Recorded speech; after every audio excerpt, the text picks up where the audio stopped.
सद्गुरुदेव भगवान की जय।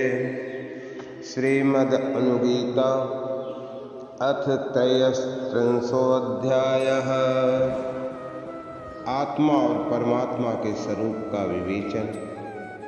ब्रह्मोवाच केचिद् ब्रह्ममयं वृक्षं केचिद् ब्रह्मवनं महत् केचिद् तु ब्रह्म चाव्यक्तं केचित् परम नामयम्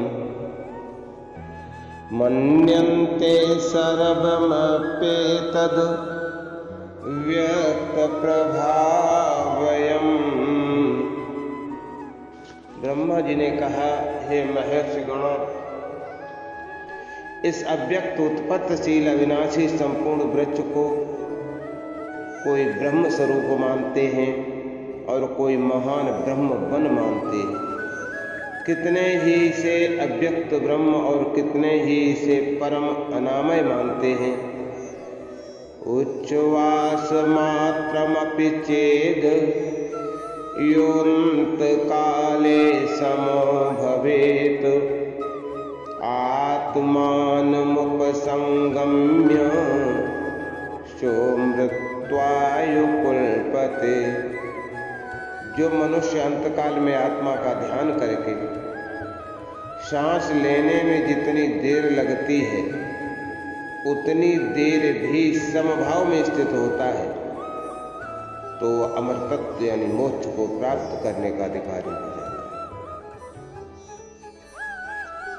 निमेष मात्रमपि चेत संयम्यात्मानमात्मनि गच्छत्यात्मप्रसादेन विदुषां प्राप्तिमव्ययम्। जो एक निमेष भी अपने मन को आत्मा में एकाग्र कर लेता है वो अंतःकरण की प्रसन्नता को पाकर विद्वानों को प्राप्त होने वाली अक्षय गति को पा जाता है। प्राणायामैरथ प्राणान् संयम्य स पुनः पुनः 10-12 चतुर्विशात परम ततः। 10 अथवा 12 प्राणायामों के द्वारा पुनः पुनः प्राणों का संयम करने वाला पुरुष भी 24 तत्वों से परे 25वें तत्व परमात्मा को प्राप्त होता है। एवं पूर्वं प्रसन्नात्मा लभेत यद यदच्छते अव्यक्तात् सत्त्वमुद्रिक्त मृत्वाय कल्पते। सत्त्वात् परतरं नान्यत् प्रशंसतीह तद्विदा। इस प्रकार जो पहले अपने अंतःकरण को शुद्ध कर लेता है वह जो जो चाहता है उसी उसी वस्तु को पा जाता है। अव्यक्त से उत्कृष्ट जो सत्य स्वरूप आत्मा है वह अमर होने में समर्थ है। अतः सत्य स्वरूप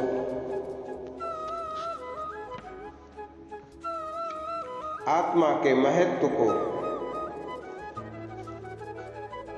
जानने वाले विद्वान इस जगत में सत्य से बढ़कर और किसी वस्तु की प्रशंसा नहीं करते।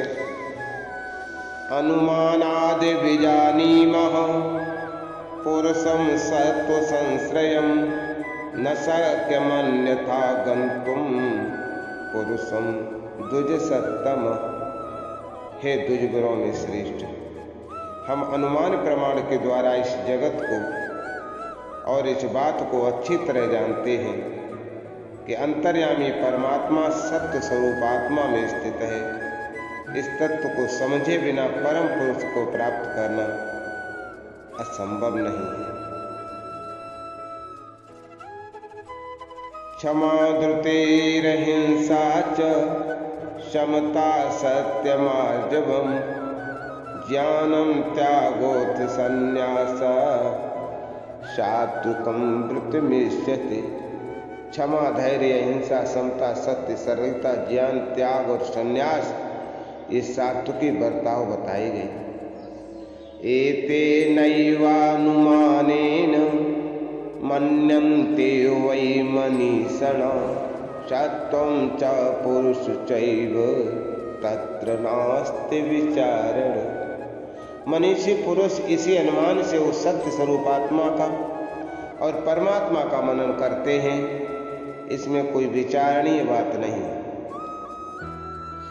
आहुरे के च विद्वांसो ये ज्ञान पर निष्ठिता क्षेत्रज्ञ सत्वयोरैक्य मित्येतन नोपपद्यते। ज्ञान में भली भांति स्थित कितने ही विद्वान कहते हैं कि क्षेत्रज्ञ और सत्व की एकता युक्त संगत नहीं है। पृथग भूतम तथा सत्वम इत्येतद् विचारितम पृथग भावस्य विज्ञेया सहजश्चापि तत्त्वतः।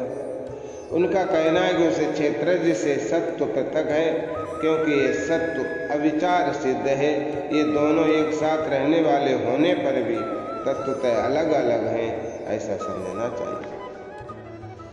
तथैवैकत्व नानत्व विष्यते विदुषां नया मसको दुम्बरे चैक्यम पृथक्त्वमपि दृश्यते।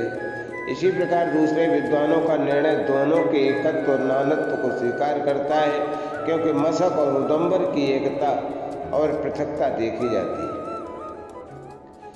मतसयो यथान्या स्यादप्सु संप्रयोगस्तथा तयो संबंधा तोयविन्दूनां परणे कोकनदस्य च।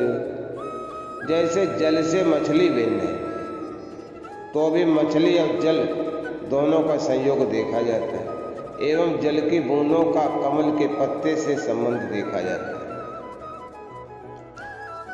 गुरुरुवाच एत्युक्तवन्तस्ते विप्रा तदा लोकपितामहं पुनः संशयमापन्ना पप्रच्छुर्मुनिसत्तम।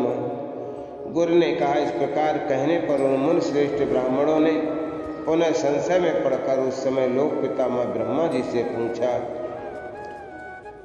इत श्री महाभारते अश्वमेध के पर्वण अनुगीता पर्वण गुरु शिष्य संवादे त्रयस्त्रिंशोऽध्यायः। सद्गुरु भगवान की